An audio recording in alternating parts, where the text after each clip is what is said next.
Eu sou Mário Persona e essas são as respostas que eu dei aos que me perguntaram sobre a Bíblia. Você perguntou se os gigantes teriam sobrevivido ao dilúvio, os gigantes do livro de Gênesis. Eu entendo que os gigantes de que fala o capítulo 6 de Gênesis não eram necessariamente homens grandes, altos, mas grandes homens. Lá diz assim: havia naqueles dias gigantes na terra, e também depois, quando os filhos de Deus entraram as filhas dos homens, ou seja, tiveram relações sexuais com as filhas dos homens, e delas geraram filhos. Estes eram os valentes que houve na antiguidade, os homens de fama. Gênesis 6:4. Existe uma teoria de que as histórias sobre esses homens com superpoderes tenham dado origem às lendas dos deuses da mitologia egípcia, da mitologia grega, da mitologia romana. É bastante comum na mitologia encontrarmos exemplos de deuses casando-se com mulheres e gerando homens poderosos. Apesar da ideia de anjos, que eu creio que esses filhos de Deus, de Gênesis 6, sejam anjos, porque o mesmo termo é usado no livro de Jó, em outras passagens, para anjos. Apesar da ideia, então, desses anjos copulando com seres humanos, com mulheres, ser refutada por alguns, quando nós reunimos outras passagens da Bíblia, ela começa a fazer sentido. Judas, por exemplo, fala de duas instâncias envolvendo anjos. Uma diz assim: e os anjos que não guardaram o seu principado.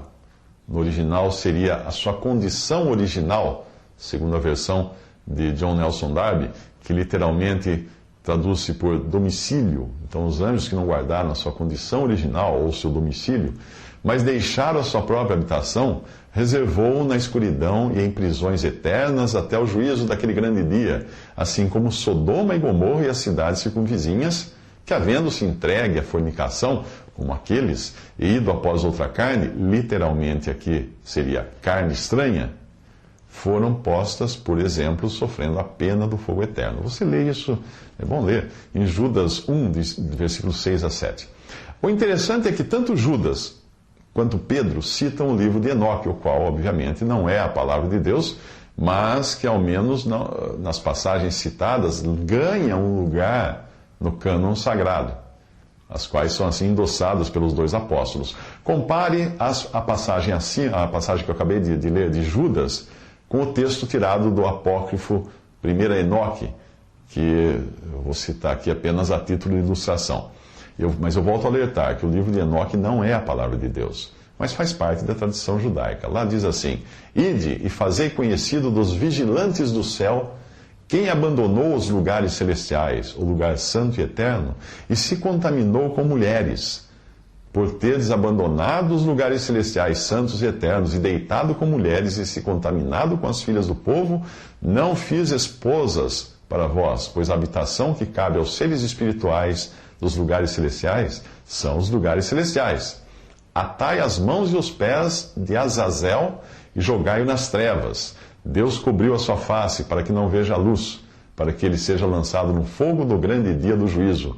Atai Semjava e os outros que estão com ele, os quais fornicaram com as mulheres, para que morram junto com elas em toda a sua corrupção. Atai-os por 70 gerações sob as rochas da terra, até o dia de seu juízo e de sua consumação, até que termine o juízo eterno.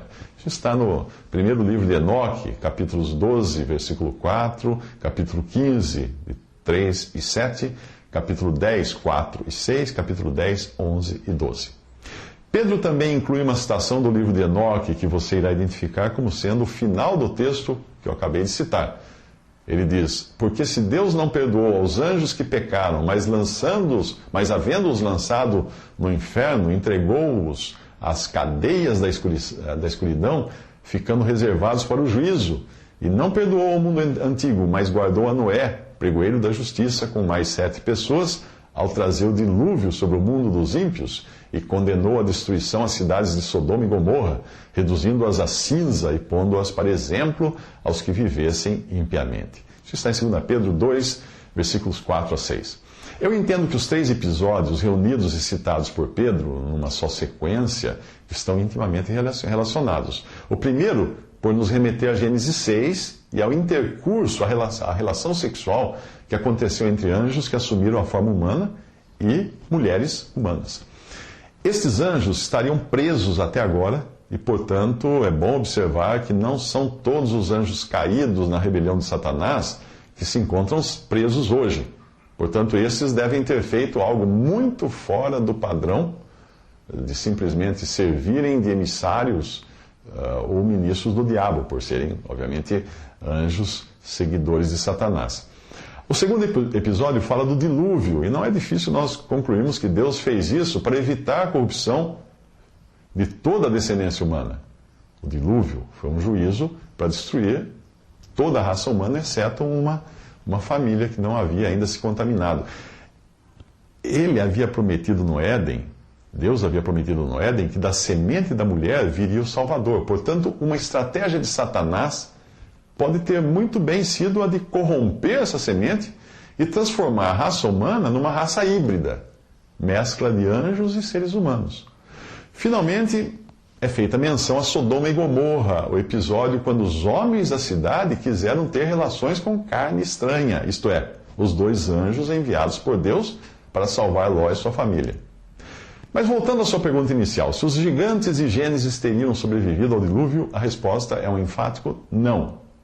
A razão é simples, a palavra de Deus afirma categoricamente que ninguém, além de Noé e sua família, sobreviveu ao dilúvio. Portanto, quem se atreveria a contestar o que diz a palavra de Deus? Infelizmente, existem alguns que discordam da palavra de Deus nesse ponto e até em outros, mas seria surpresa se eles não existissem. Pois aí as próprias profecias bíblicas que falam desses, que são apóstatas, seriam invalidadas. A Bíblia diz: disse o Senhor, farei desaparecer da face da terra os homens que criei, os homens e também os animais grandes e os animais pequenos e as aves do céu. Arrependo-me de havê-los feito. A Noé, porém, o Senhor mostrou benevolência, porque eis que eu trago um dilúvio de água sobre a terra, para desfazer toda a carne em que há espírito de vida debaixo dos céus. Tudo o que há na terra expirará, diz Deus em Gênesis 6, de 7 a 17. E diz também: E eu convosco estabeleço a minha aliança, que não será mais destruída toda a carne pelas águas do dilúvio, e que não haverá mais dilúvio para destruir a terra. Gênesis 9, 11. E também: E não o perceberam até que veio o dilúvio e os levou a todos. Assim também será a vinda do Filho do Homem. Isso está em Mateus 24, 39. Lá também diz no Evangelho: comiam, bebiam, casavam e davam-se em casamento até ao dia em que Noé entrou na arca e veio o dilúvio e os consumiu a todos. Lucas 17, 27. Mas, ok? E não perdoou ao mundo antigo, mas guardou a Noé, pregoeiro da justiça, com mais 7 pessoas, ao trazer o dilúvio sobre o mundo dos ímpios, como eu já mencionei, 2 Pedro 2,5. Pelas quais coisas pereceu o mundo de então coberto com as águas do dilúvio. 2 Pedro 3,6. A menos que esses valentes que nós encontramos na antiguidade, os homens de fama, de Gênesis 6,4, fossem também anfíbios, eles obviamente morreram no dilúvio, como todos os seres terrestres. A Bíblia não menciona se depois do dilúvio os anjos teriam voltado a praticar a mesma coisa, ou seja, intercurso, relações sexuais com mulheres, mas eu acredito que não. Eu creio que os gigantes que encontramos a partir depois do dilúvio, porque aparecem gigantes, inclusive Davi matou um deles, provavelmente seriam homens comuns, como existem hoje, até hoje, pigmeus e gigantes. E eles não têm nada de especial, além da sua estatura, uns pequenos, outros grandes. 1000 anos mais tarde do episódio de Gênesis, eles aparecem descritos pela mesma palavra hebraica, Nefilim, em Números 13, 33. Existe uma dúvida se a palavra Nefilim deve ser traduzida como gigante, caído ou que faz cair. São 3 possibilidades de tradução.